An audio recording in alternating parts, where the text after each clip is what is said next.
Welcome, everyone, and thank you for joining today's webinar, AI-Powered Marketing in 2024, a Playbook for Success, presented by Mountain and Martech. Before we get started, here are just a few viewing tips. If you have any audio issues, go ahead and click the audio icon on your screen to enable your audio. If you have any viewing issues, you can use the Q&A section to communicate with us at any time. You can also send questions and comments directly to the speaker about his presentation at any time during the webinar. So joining us today is Severin Nesselhoff, Director of Marketing Strategy at Mountain. Welcome, Severin. I will turn things over to you. Thank you, Cynthia.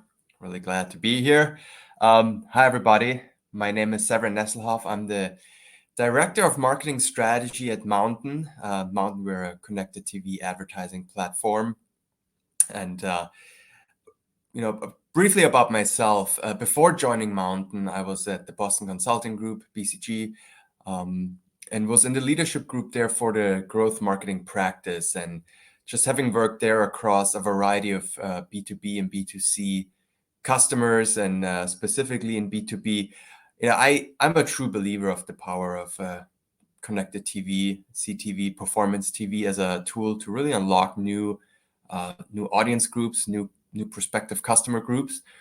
And so I'm extremely excited to talk with all of you today about how all of this can be supported through AI to just do what we do even better as B2B marketers. So very briefly, today's agenda, we're going to be looking at the current state of AI. Just a brief recap. I think none of us are surprised that AI is a hot issue and a hot topic. Just a brief sort of overview of why we're talking about this today. After that, it's going to be the hands-on part, as I like to call it. We're not just going to talk broadly about the implications of AI. Today, we're going to talk specifically about how you can use AI in your workflows, in your daily work, to make what you're already doing so well even better. And what I'll really try and do is, speaking from a practitioner's perspective, I believe we're all in the same boat. I'm a B2B marketer working for a company that targets different B2B segments. So this, I think, will all be a relevant just part of the conversation of how can you use it hands-on and what are the specific tools that you can be using. And lastly, how can you make the most out of those solutions and tools? So again, let's keep it practical, especially with a topic like AI, where there's so much conversation floating around. So just a brief snapshot of why we're talking about AI specifically in the context of B2B. We all know it's been the top story of 2022, 2023, especially 2023, the big elephant in the room, AI. And what I wasn't surprised seeing it, that really the advertising industry is leading in the adoption of AI tools. And we'll get to it on the next slide a little bit deeper, but I also think that that's to a large part driven by AI solutions, call them solutions, or just tools that are already built into the tools that you and I are using every day, potentially Google Ads, Facebook, Meta Ads. I think there's specifically and there's a component of AI that's built into the tools that we're using. And so again, today we also want to talk about the tools that are not inherently built into a platform that we're already using. Let's go one level deeper. It's not just AI generally for marketing and advertising, AI specifically for us B2B marketers. And what I found really encouraging is that 64% of B2B marketers consider AI to be valuable in their marketing strategy. So when you talk about adoption of AI, when you talk about the implementation of AI, B2B is certainly at the forefront. I would think so. Again, not just because of those tools that we're using every day that has AI built into it. I also believe that B2B marketers, which is one of the big reasons why I personally love working in B2B, we're constantly looking for how to make our work maybe not just easier, but certainly more efficient and more targeted, and just get more results out of the money, the budget that we're spending. But as encouraging as those signs and those statistics are, less of a quarter of B2B brands have fully incorporated generative AI into their day-to-day. So talking about generative AI specifically, I think there's a big opportunity for us to go beyond the tools that we're using day to day for optimization, reporting, analytics, and start really starting to incorporate generative AI tools into our everyday workflows. That's going to be the focus of today's conversation, because again, I think that that's the biggest opportunity for us as B2B marketers.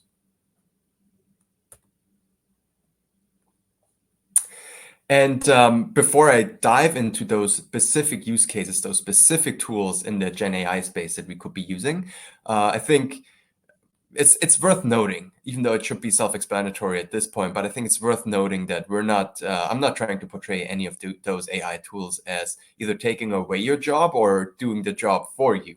I do believe, as we'll find and see throughout this presentation, AI is only as good as the human element, the human touch, the human input. At this point, at least, we'll see what the future holds. But this really means that we rely heavily on human input at this stage still for making AI work for us and make AI work harder and even better for us.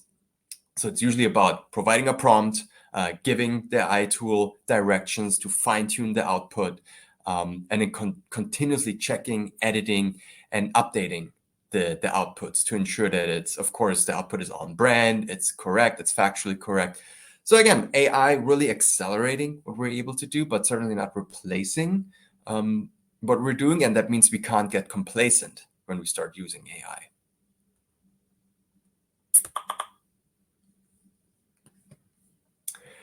And one thing that was really important to me to note for today's session was that at Mountain, I mentioned this at the beginning, we're in a very competitive space: online advertising, video advertising, streaming advertising. We're a B2B brand targeting specifically mid-market customers. So we're not just going after big enterprise accounts, we're mid-market focused. And so we have to, in that sense, drink our own champagne. We have to use AI as part of our playbook. And not just, as I mentioned towards the beginning, as part of Google Ads or Google Analytics or say a Domo or where they might start building AI into our tools that we're already using. We are going out to sign up and evaluate AI tools that help us accelerate our content output, because what we're seeing is, our playbook, our B2B marketing playbook includes paid search, paid social, of course, paid LinkedIn, classic, right? We are running our own CTV ads, of course. I mean, we drink our own champagne. We're using our own platform.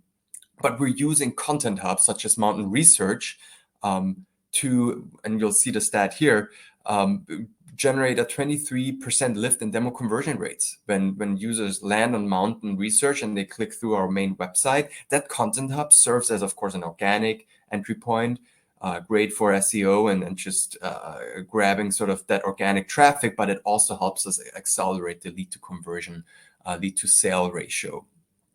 And I mentioned this, our CTV ads, 25% of our total website traffic coming from CTV ads. So it's not, and I don't want to make this salesy here. I'm not here to talk about the power of CTV for B2B brands, but it's certainly, the proof is here that CTV is for B2B. It's not just for B2C.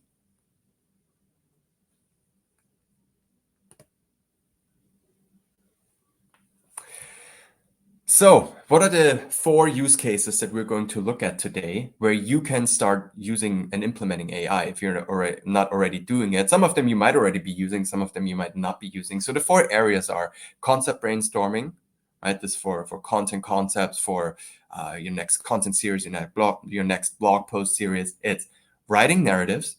Again, this goes into writing more impactful content that drives result. Again, we're evaluating our content against lead goals, against conversion goals, and AI can help us doing that here. And then we move sort of away from what I would maybe consider the traditional sort of blog, written, text-based type of content, really go into the visualization piece of AI. And I think that's where tremendous value is, because just the power that AI can bring to that process of visualizing storyboards, incredible. And we'll talk about it. And lastly, point number 4, efficient video production. I mean, we're a connected TV advertising platform. We're also in the creative space by offering a creative subscription as a service. But, again, we're at the forefront of video production, which is usually the hardest part for brands, for any brand, but specifically in the B2B space, to create impactful video, creative, and content. And we're going to look at what AI can do there for us.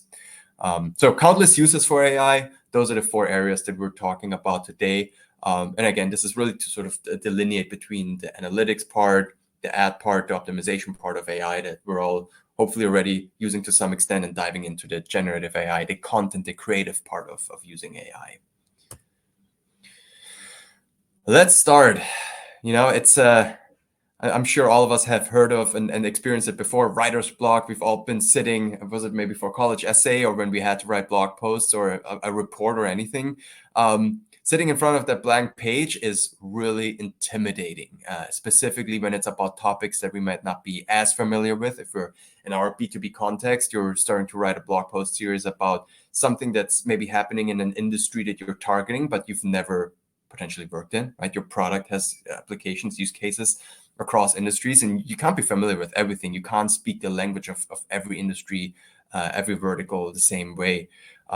So a couple of tools that we love using here, ChatGPT, of course, outright Notion AI, and quite frankly, and no partnership here, but I just really love using Jasper AI. If you haven't used it, you write a prompt, and as detailed or as broad as you want it to be at first, then you can really start playing around with it. You write a prompt and it starts spelling out the content for you, writing out the content for you.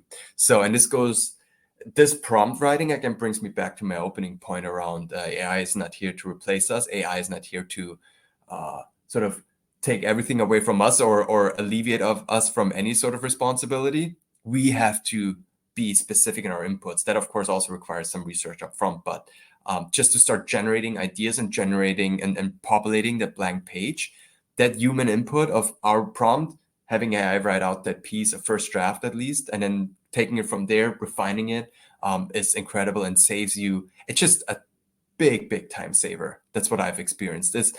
Can you get there without it? Sure. Can you get it through a simple Google search? Sure. But just how quickly the page is full of content and you can start trimming down, tailoring, updating, proofreading. It's incredible how much time you save there. And just it accelerates and magnifies the level of output, the volume of output that you can start putting on a page. So next step, now you have the page populated, you have content, you go through it. Now it's about making it engaging content, right? Just because there's words on a page doesn't mean that anyone, even let's just assume, even though the information might be great, if it doesn't have a great hook, if it doesn't resonate with your audience, if your prospective buyers, no one's going to read it, right? They're not going to stay on the page. They're going to bounce right back and drive your bounce rate up. So there's great tools that we love to use and that I would recommend, or just recommend you look into, for writing narratives and just creating these hooks and a more engaging piece of content. Again, ChatGPT, I think we all know, and Notion AI, I found in that regard is just a great tool as well.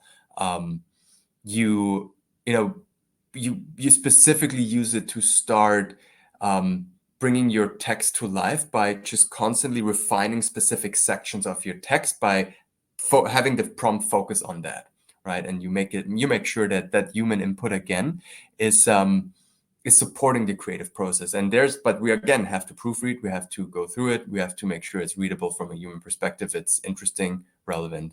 But I would also say, last thing I'll say when it comes to using a tool like Notion or Jasper, it's not just for the long text, right? It's not just for the big blog posts with thousands of words. It's also for the short CTA.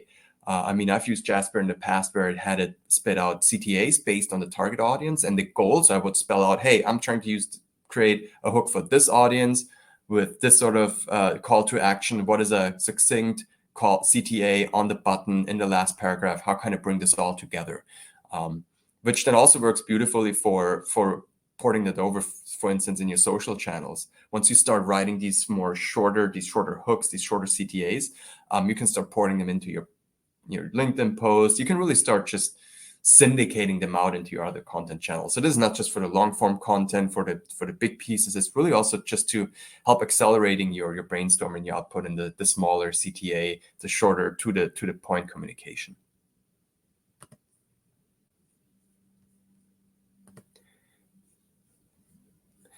And then now that we've talked about the more text-based content, let's dive into the visual side of things.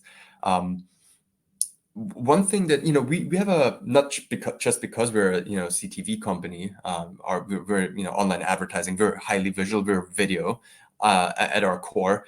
We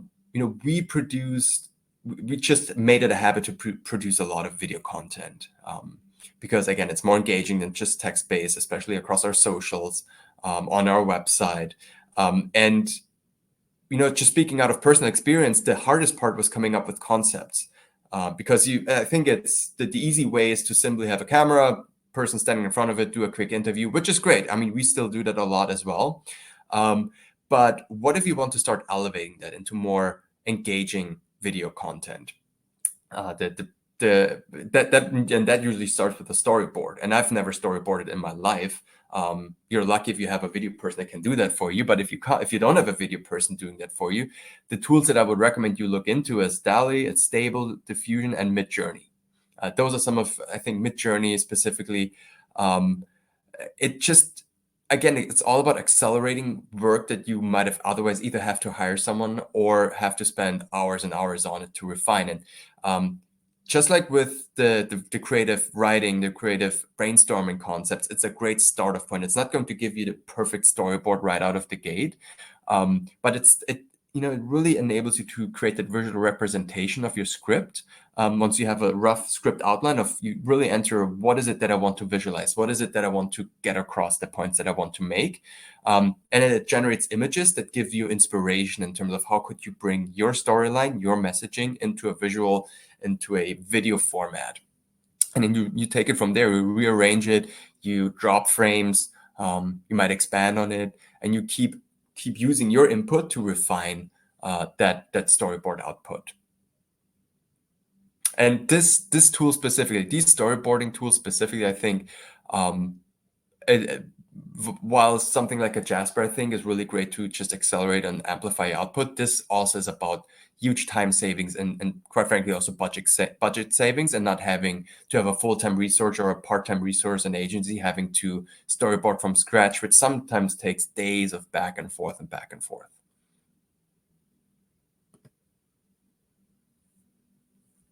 So let's just assume you have your storyboard ready to go. You have a videographer shooting your content for you based on the storyboard. There's still a place for AI in our workflows to make video production more efficient. We as the in-house, if you want to say in-house teams, of course, I know some of us have our in-house video production. Some of us might use a outsourced agency. But even then, when we start working on our video, there is a place for AI to make this more engaging and amplify what we're able to do usually without AI. So a couple of things that I wanted to point out as an example. Voiceover. There's Murph AI, for instance. What's really blowing me away is you can have different voiceovers just generated by AI based on your script. It could be a different accent, could be a different dialect. Talk about internationalization in the future, where you don't have to hire a native speaker in each market. If you have a website that's localized across, say, 20 countries, you can have, in the future, AI use your script and turn it into a localized video just by having that new voiceover from that local market generated by AI. Music, I think that's been one of my biggest pain points when I started doing B2B video production. Not wanting to have sort of just cheap sounding stock music, right? And if you look at something like a SoundDraw that creates music specifically for your video, you don't run into licensing issues. It's just, you don't have to spend hundreds or even thousands of dollars on licensing stock music that sounds like stock music. It just really opens the aperture for not just more creativity and a more unique sound for your brand, but also saves on budget and doesn't have you run into any licensing issues, which I think is just so incredible and helpful. And then you can also have AI just rearrange or reassemble your existing videos. So when we talk about keeping prospective customers engaged on socials, just having a higher level, a higher volume of output, you can just use what you have, the stock, not just stock footage, but your library of video you can have AI generate new and just refreshed content almost on the daily, and you don't have to have someone just sitting there all the time stitching up and re-editing your existing videos. So again, it doesn't replace your editor, it doesn't replace someone who shoots the videos, but it's just that extension, that AI extension of your team to produce more content, to drive more visitors to your site, convert more leads. I think it's just an incredible opportunity for all of us. And especially since not all of us can afford a big video budget, the opportunities here for budget savings or just doing more with less it's just incredible.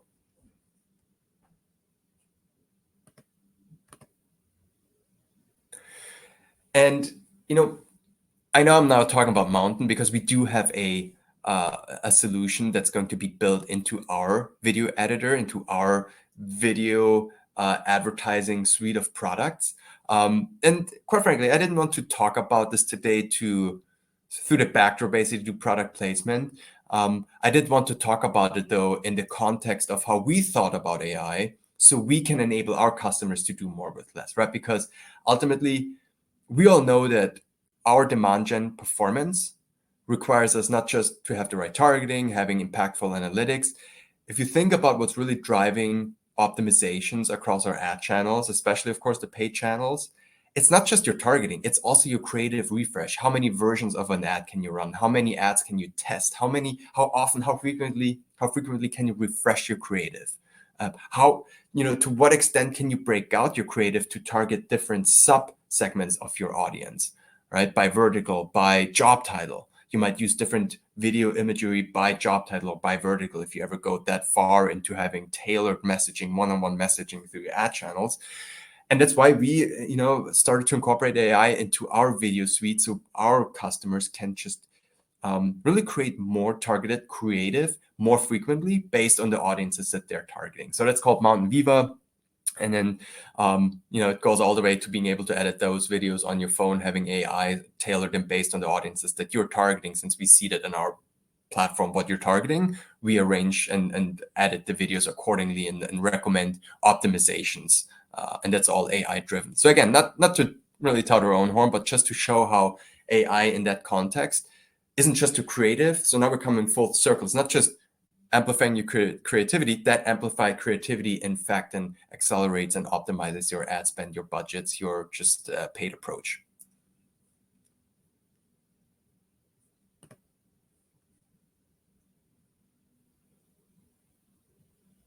And someone just asked if we're making this deck available. It should be in the handout sections. So yes, this deck is available for everybody on this call. I just wanted to mention it really quickly.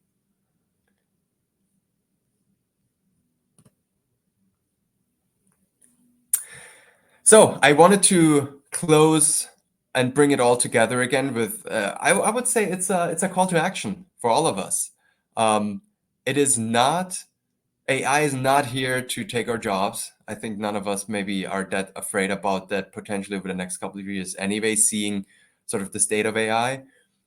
But AI, with all of its tremendous opportunities, just really depends on us to make it work for us. And I think that's, if I may speak from personal experience, when I started experimenting with some of these AI tools, I think that was my biggest hurdle to get over.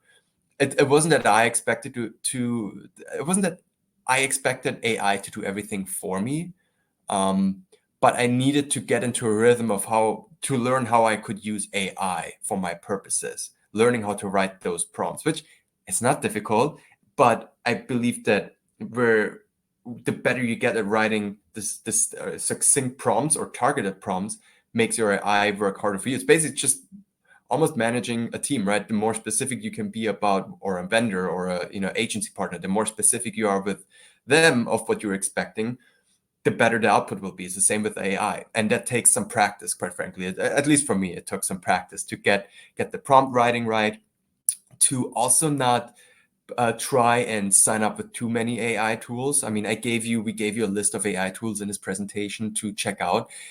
And my recommendation would be to try to figure out, like, what is it that I struggle with on the daily the most and on the creative part of my job, and which tool that was discussed today potentially would help me break that barrier more easily. So I wouldn't recommend signing up right away for everything. I would be more targeted in my approach.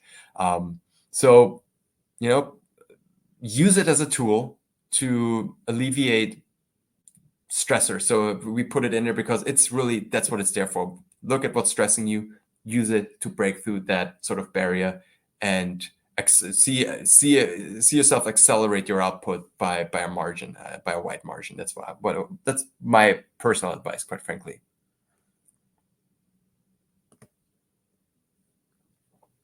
So, as the takeaway, everybody's talking about AI. I hope today we were able to touch on a few specifics across ideation, across writing more engaging hooks, across storyboarding, across video production.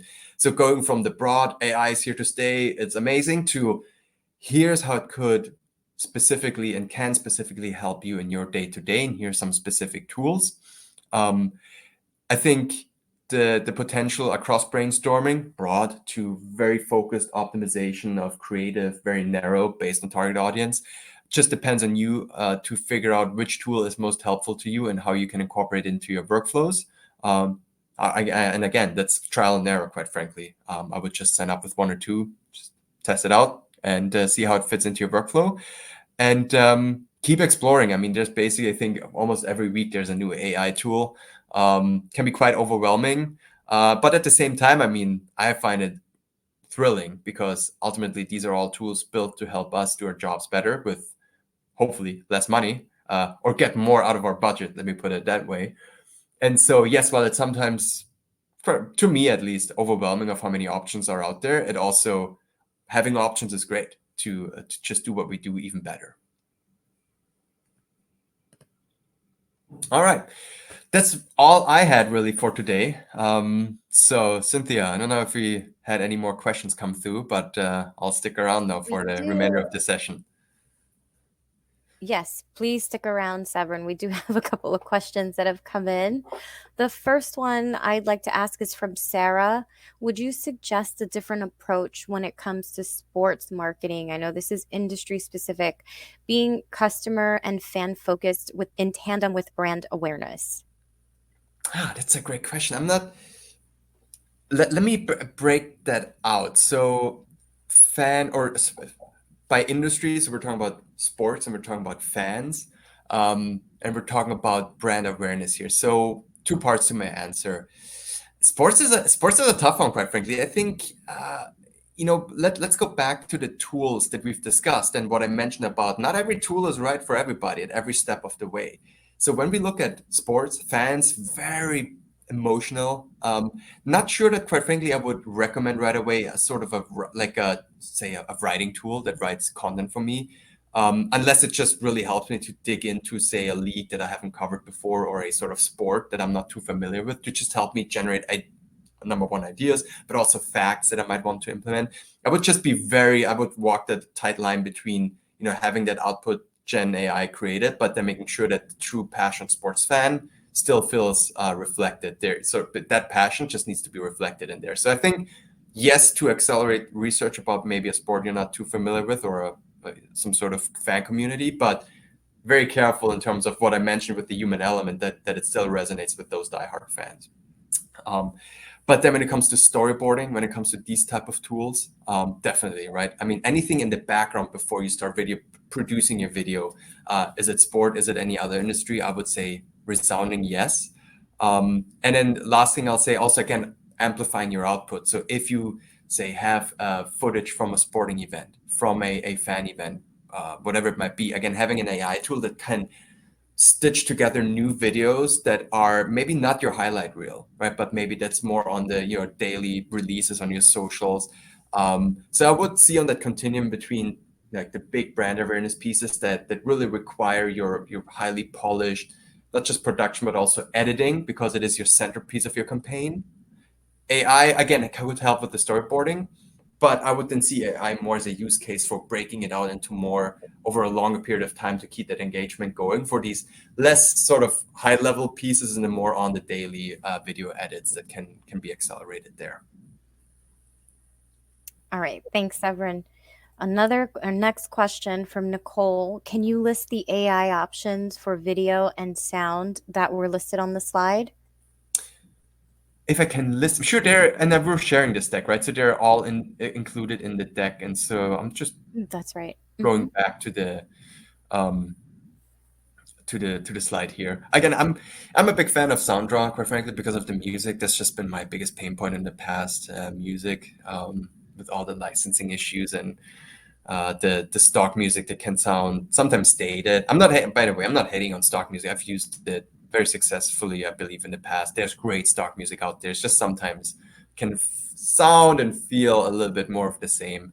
And then yeah, for the voiceovers, that's one thing I haven't done in the past as much, quite frankly, but I think that's also a tremendous opportunity, especially for maybe even say more tactical videos. Like one thing I haven't really touched on in the video production process here is what about product demos, product walkthroughs? Instead of having it all on a documentation, if you have say a script for a product demo, product walkthrough, and you want to localize those, I mean, now you can start multiplying that. If you have 20 markets that you're in, and for each market you might have six videos, product videos with a voiceover, right? And you only have one that's in English. Just multiply that, and you see how many videos with a new voiceover you might need, and you could use tools like that for a localized language generated by AI. So again, just amplification of your efforts.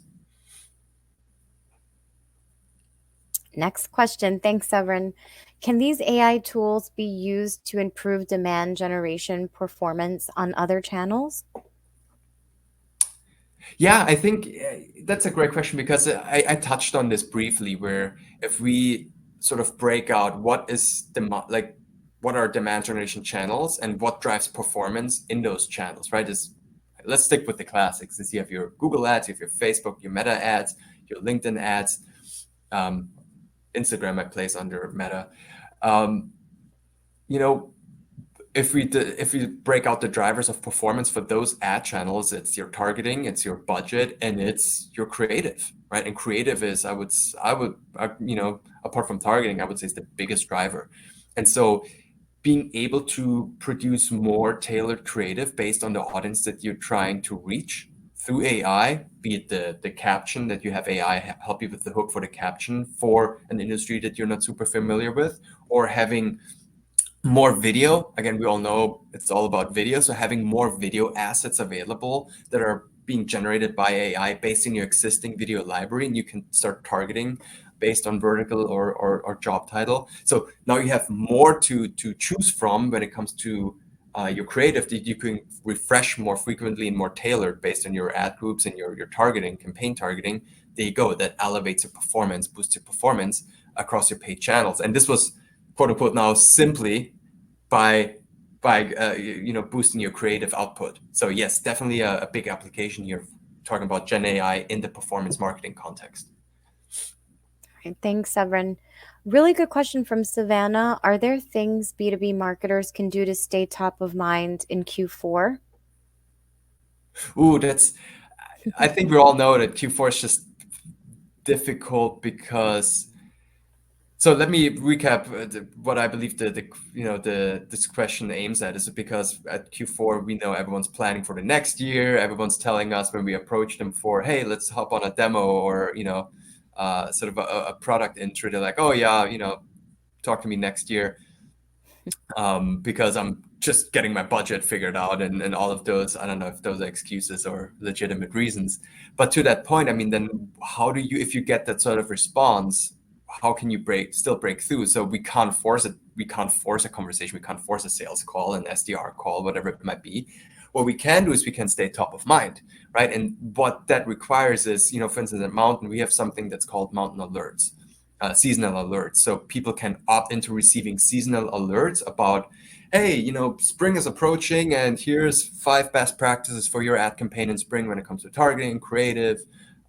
So it's in a way a nurture. It's not a nurture that really tries and aims to drive someone back into the funnel and down the funnel. It is what I would maybe call a high level nurture, just keeping them engaged with our brand.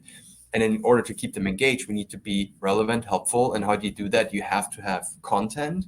You have to have something to say that is relevant even in Q4 and gets them ready to either reach back out to you right away or first thing Q1 reach back out to you.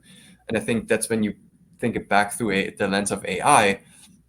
We talk about, again, the volume of content that you can produce to keep audiences engaged with tailored content. It's not just one size fits all, but speak about challenges in Q4 for e-commerce versus challenges in Q4 or topics that are relevant in Q4 for in the aerospace industry. Might be similar but totally different, of course, like based on how different these industries are. But being able to produce content and keeps those prospects engaged will require you to just amplify your output. And that, again, AI is I think, a perfect tool for. Okay. Thanks, Severin. We have another question here from Nick. Do you have any metrics you can share about CTV performance? Does this actually generate leads with concrete revenue attributed or just awareness? Yes. Oh my God, what a great question, Nick. Thank you for that question. There is definitely, we see, so if you head over to our website, there's a bunch of case studies, including B2B, where we actually don't think a CTV, performance TV, as a brand awareness tool. It is, of course. Let me be very clear. I'm not saying CTV isn't that great for brand awareness. We're actually using it as a true performance channel. If you look at Google, Facebook, we consider CTV, performance TV, as the third performance channel because, yes, there's a clear attribution to conversions. Again, 25% of our leads on our website are attributed to CTV. And that's not just sort of a linear attribution. Of course, we don't just give it first touch or last touch because we all understand that the B2B buying journey is broader than just the first or last touch. But we don't consider CTV as just an awareness driver. And our case studies that we have on this site show that, number one, there's direct attribution to CTV conversions.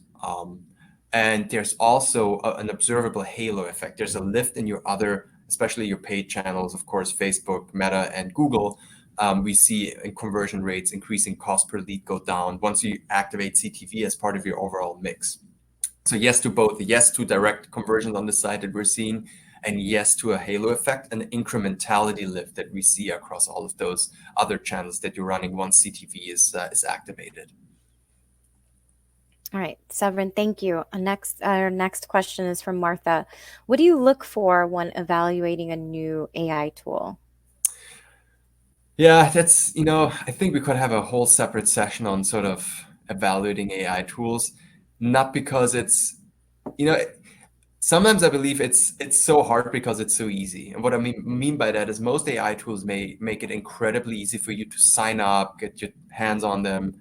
Again, let me use Jasper as an example. Like Jasper, I think they have a really awesome sort of just how they draw you into their site and the funnel, their funnel, and then how they convert you into a user of their tool, because it is so easy to just start playing around, right? That it is so easy to start playing around with a tool, but then that makes it hard to then really figure out how will this fit into my workflow? How can I use this consistently? Because I think the key word for AI tools is consistency, right? You can only get the best output out of these tools when you're consistently using them, not just because you're getting better at them, because also that consistency allows you to accelerate that output. And that consistency can only come from having sort of done your due diligence on how you're going to start using those tools. So my recommended approach is, again, figure out what's your biggest pain point right now in terms of a bottleneck, creative output, or sort of just what you're trying to crack in terms of your pain points. Then find AI tools based on a simple Google search, right? And sign up, start playing around, but you have to set a path, a plan in action of how will I use this? Who in my organization will use this? So sort of almost like a checklist. Okay, here's the tool. Here's what it requires in terms of inputs. Here's the output that we can expect. Is it a storyboard? Is it a full-fledged blog post? And who on my team or in my, let's just say if you're using it yourself, how often will I have time to use this tool, and what's the expected output going to look like, and how will I use this output?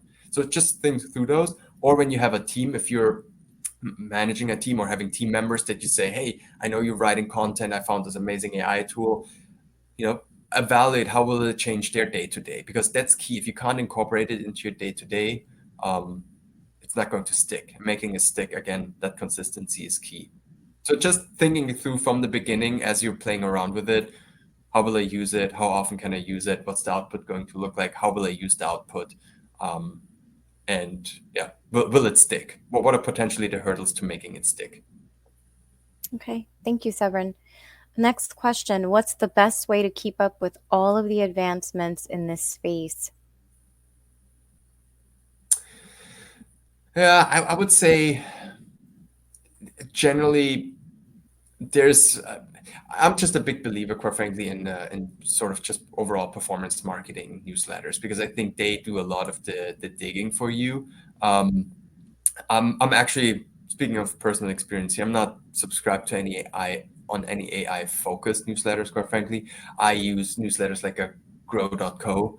That is just an overall roundup of growth marketing and performance marketing stories because I trust these guys to basically surface the stories that are best for marketers, hands-on marketers in the B2B space to start using AI. And then, quite frankly, also the other component is I mentioned at the beginning the tools that we were already using, such as Google Analytics, Google Ads, Meta Ads.